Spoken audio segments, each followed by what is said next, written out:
जी लाला जी, क्या कहना चाहेंगे भट्ठों को लेकर? भट्ठों की जो समस्या है आजकल देखा जाता है दिन प्रतिदिन बंद होते जा रहे हैं और भट्ठों के बिना गुजारा नहीं है। किस प्रकार की समस्या सामने आती है और कैसे समस्या का समाधान आप करते हैं?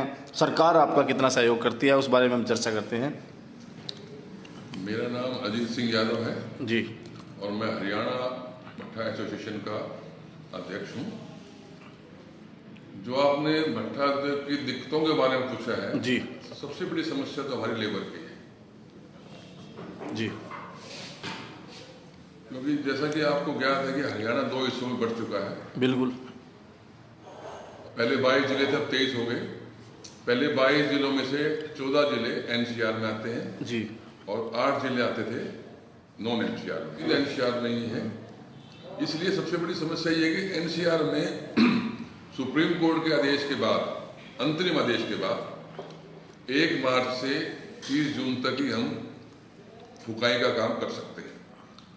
इतने छोटे समय के लिए जो बाहर से लेबर आते हैं, बिहार से, मध्य प्रदेश से, उत्तर प्रदेश से, राजस्थान से, तो वो कोशिश करते हैं कि हम नॉन एनसीआर के जिलों में ही जाएं ताकि लंबे समय तक काम मिल सके।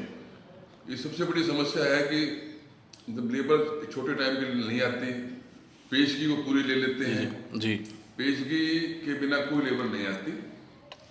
हमसे एडवांस पैसे लेके जाते हैं खर्चे के लिए, अपने मकान बनाने के लिए या किसी और कार्य के लिए, लेकिन जब उन्हें लगता है कि इतने छोटे समय में हम अपने पैसे नहीं उतार पाएंगे तो वो भाग जाते हैं या वो आते ही नहीं। दूसरा एक और इशू होता है कि वो भट्ठा मालिकों के ऊपर आरोप लगाते हैं कि बंधुआ मजदूरी कराते हैं। उसका कारण भी यही है, पेशगी का ही कारण है। जब पैसे उनसे उतरते नहीं है तो वो हरियाणा हाई कोर्ट में ऐसे कई वकील बैठे हैं जो यही काम करते हैं, लेबर को बहला फुसला के हमारे ऊपर झूठे केस बनवा देते हैं कि भाई आप बंधुआ मजदूर का केस दर्ज कर दो और प्रशासन आपको वहां से मुक्त करा देगा।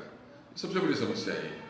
इसके लिए सरकार से क्या अपील करेंगे ताकि ये समस्या से अगर बचाव हो जाए भट्ठा मालिकों का, तो भट्ठे बच सकते हैं जो बर्बाद होते जा रहे हैं?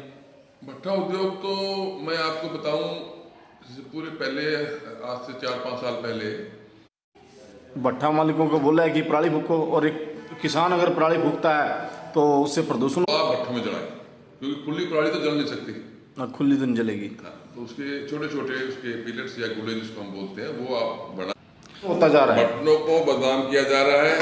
सीपीसीबी द्वारा जो नक्शा हमें दिया गया था जिग-जैग प्रणाली में अपने को तब्दील करने का, हाइड्रा भट्टे बनाने का, हरियाणा में 100% ये काम 2018 में ही पूरा हो चुका था।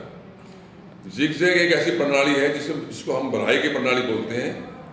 तो उस बढ़ाई को करने के बाद जो जितने भी हैवी कंपोनेंट्स होते हैं कोयले के या ईंधन के, वो बिल्कुल ही जल जाते हैं, क्योंकि उनको लंबा जो टनल मिल जाती है जलने के लिए, तो उससे पॉल्यूशन बिल्कुल ही खत्म हो जाता है। कोई हैवी पार्टिकल्स हवा में नहीं जाता है, वो बिल्कुल जल के राख हो जाता है। इसलिए मैं कहना चाहूँगा आपके इस मंच के माध्यम से, आपके अखबार के माध्यम से, कि भट्टों को पॉल्यूशन करने वालों की श्रेणी में ना रखा जाए, क्योंकि हम अपने आप को बिल्कुल पर्यावरण के अनुसार बदल चुके हैं। और भट्ठों वालों को थोड़ा सा मतलब रिलीफ मिलना चाहिए, तभी भट्ठे बच सकेंगे। बिल्कुल, सरकार से ये हमारी विनती है, निवेदन है कि भट्टों का सहयोग करें। नहीं तो सबसे जो एक रीढ़ होती है समाज की, जिससे निर्माण होता है, निर्माण कार्य के बिना कोई भी हम तरक्की या प्रोग्रेस नहीं कर सकते, तो उनका सहयोग सरकार जरूर करे। और जो भी हमें सहयोग कर सके सरकार, पोल्यूशन के मामले में या जीएसटी के घटाने के मामले में या समय पर ना करने से, हम चाहते हैं कि हरियाणा पूरा एक ही समय पे चले, तो ये लेबर की समस्या अपने आप मिट जाएगी। उनकी लाइफ में और हमारी जो ये रेड ब्रिक्स होती हैं, जिनको भट्टों की ईंटें बोलते हैं, इनमें बहुत फर्क है। आप देखते होंगे कि पुरानी से पुरानी खंडर बिल्डिंग जो अपने हमारे पुरखों ने 400 साल 300 साल पहले बनाई थी, बिल्कुल, उसमें आप कितनी भी पुराने किले देख सकते हैं, उनकी ईंटें आजकल भी रीयूज हो जाती है, यानी उनका हम दोबारा ही यूज कर सकते हैं। लेकिन जब से ये जो ईंट आई है, कंक्रीट की जो ईंटें आई है, फ्लाई ऐश की जो ईंटें आई है, इनकी तो उम्र ही कुछ नहीं है।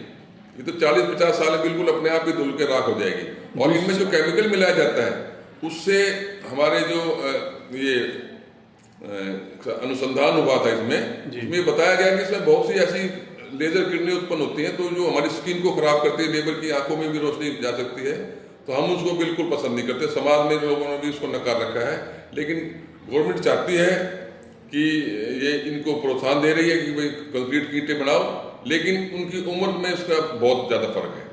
तो लाल ईंट कम से कम 4 से 5 साल की उम्र होती है इसकी, पुरानी बिल्डिंग में आप देख सकते हो। आम जनता से क्या अनुरोध करेंगे कि यही ईंट जो वर्षों से चलती आ रही है इसी से मकान बनाना चाहिए? बिल्कुल, वैसे तो पूरी जनता जानती है कि यही ईंटें कारगर हैं, लेकिन फिर भी मैं अपील करना चाहूँगा आपके माध्यम से कि लाल ईंटों का ही प्रयोग करें, ताकि आपके कोई बीमारी ना आए। आपकी जो बिल्डिंग आप घर में, क्योंकि घर जिंदगी में एक ही बार बनता है, तो वो आपका बहुत लंबे अरसे तक चले, क्योंकि कंक्रीट ईंटों का कोई भविष्य नहीं है। ये बारिश में भी खराब होती हैं और इनकी जो 40-50 साल के बाद ये बिल्कुल खत्म हो जाएंगी। धन्यवाद।